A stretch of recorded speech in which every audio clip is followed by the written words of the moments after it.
అదేదో చేతికిత్తా ఉంటే లక్క పిడతను తీసుకున్నట్టు తీసేసుకుంటున్నావు. తీసేసుకోగానే కాదు, దానికి ప్రాణం ఉంటదని తెలియదా, పెంచాలని తెలియదా?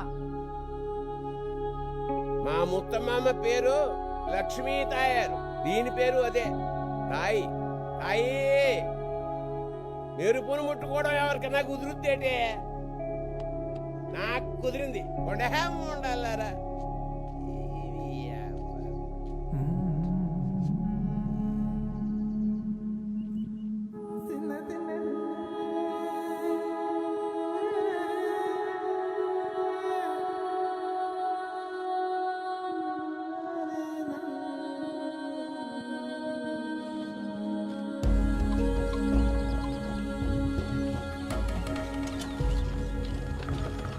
అమ్మ ఓడి తసా